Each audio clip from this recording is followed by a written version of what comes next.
माँ दुर्गा की नौवीं शक्ति की पावन कथा।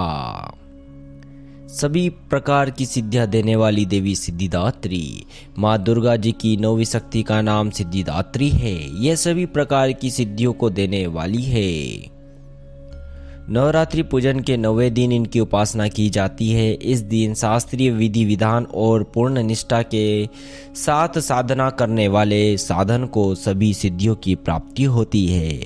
सृष्टि में कुछ भी उनके लिए अगम्य नहीं रह जाता है। ब्रह्मांड पर पूर्ण विजय प्राप्त करने की सामर्थ्य उसमें आ जाती है। मार्कंडेय पुराण के अनुसार अणिमा, महिमा, गरिमा, लघिमा, प्राप्ति, प्रकाम्य, ईशित्व और वसित्व ये 8 सिद्धियां होती है। ब्रह्म वेद पुराण के श्री कृष्ण जन्म खंड में यह संख्या 8 बताई गई है। इनके नाम इस प्रकार है: अणिमा, लघिमा, प्राप्ति, प्रकाम्य, महिमा, ईशित्व, वासित्व, सर्वकाम, वशीयता, सर्वकित्व, दूर श्रवण, परकाव प्रवेशन, वाक सिद्धि, कल्प वृक्षत्व, सृष्टि, संहार, करण सामर्थ्य, अमरत्व, सर्वन्याकल्त्व, भावना सिद्धि। माँ सिद्धिदात्री भक्तों और साधकों को ये सभी सिद्धियां प्रदान करने में समर्थ है। देवी पुराण के अनुसार भगवान शिव ने इनकी कृपा से ही इन सिद्धियों को प्राप्त किया था।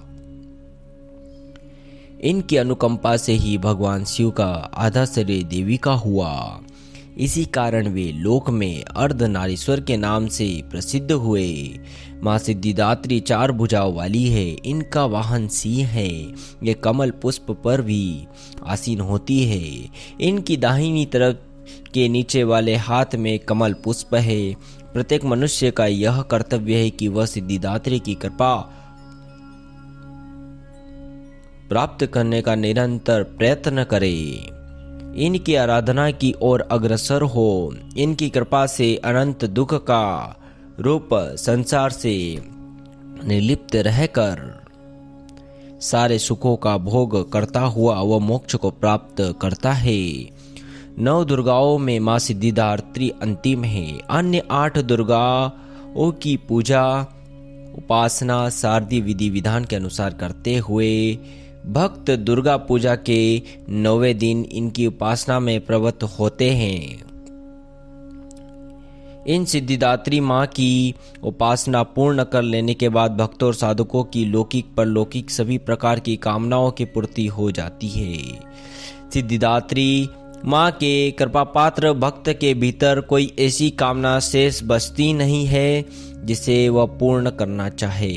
वह सभी सांसारिक इच्छाओं, आवश्यकताओं और स्पृहाओं से ऊपर उठकर मानसिक रूप से माँ भगवती की दिव्य लोकों में विचरण करता हुआ उनके कृपा रस पीयूष का निरंतर पान करता हुआ विषय भोग शून्य हो जाता है। माँ भगवती का परम सानिध्य ही उनका सर्वस्व हो जाता है। इस प्रकार पद को पाने के बाद उसे अन्य किसी वस्तु की आवश्यकता नहीं रहती। माँ के चरणों का यह सानिध्य प्राप्त करने के लिए हमें निरंतर नियमनिष्ठ रहकर उनकी उपासना करनी चाहिए। माँ भगवती का स्मरण, ध्यान, पूजन हमें संसार की आराधना का बोध कराते हुए वास्तविक परम शांतिदायक अमृत पद की ओर ले जाने वाले हैं। इनकी आराधना से जातक को अणिमा, लथिमा, प्राप्ति, प्रकाम्य, महिमा, ईशित्व, सर्व काम वाशीयता, दूर श्रवण, परकाम्य, प्रवेश, वाक सिद्धि, अमृतत्व, भावना सिद्धि आदि समस्त सिद्धियों 9 निधियों की प्राप्ति होती है। आज के युग में इतना कठिन तप तो कोई कर ही नहीं सकता, लेकिन उनकी शक्ति अनुसार जप तप पूजा अर्चना कर कुछ तो माँ की कृपा का पात्र बन ही सकता है। प्रत्येक सर्वसाधारण के लिए उपासना योग्य यह है कि श्लोक सरल और स्पष्ट है। माँ जगदम्बे की भक्ति पाने के लिए इसे कंठस्थ कर नवरात्रि में 9वीं के दिन इनका जप करना चाहिए। या सर्वभूतेषु मां सिद्धिदात्री रूपेण संस्थिता नमस्तस्यै नमस्तस्यै नमस्तस्यै नमो नमः। अर्थ, हे माता सर्वत्र विराजमान और मां सिद्धिदात्री के रूप में प्रसिद्ध अम्बे, आपको मेरा बार बार प्रणाम है, या मैं आपको बारंबार प्रणाम करता हूँ। हे माँ, मुझे अपनी कृपा का पात्र बनाओ। सिद्धिदात्री पूजन। पढ़े स्तोत्र और कवच मंत्र। ध्यान। वंदे वांछित मनोर्थार्थ चंद्रार्थ ग्रत शेखराम कमल स्थिताम चतुर्भुजा सिद्धिदात्री यशस्विनम स्वर्णावर्णा निर्वाण चक्र स्थिताम नवम दुर्गा त्रिनेत्रताम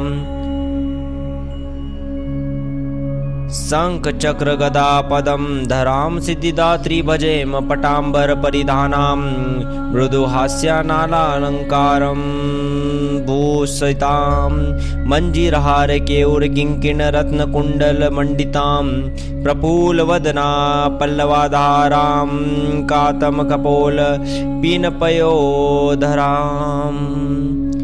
कमनीयाम लावण्याम श्रीणकटी निम्निनाभि नितंबनीम। स्तोत्र पाठ। कंचनाभा सख चक्र गदा पद्मधरा मुकुटोज्वलो स्मेर मुखी शिवपत्नी सिद्धिदात्री नमस्तुते पटांबर परिधानम नालालंकारं भूषितं नीलस्थितां नल नार्ची सिद्धिदात्री नमोस्तुते परमानंदमयी देवी पर ब्रह्म परमात्मा परम शक्ति परम भक्ति सिद्धिदात्री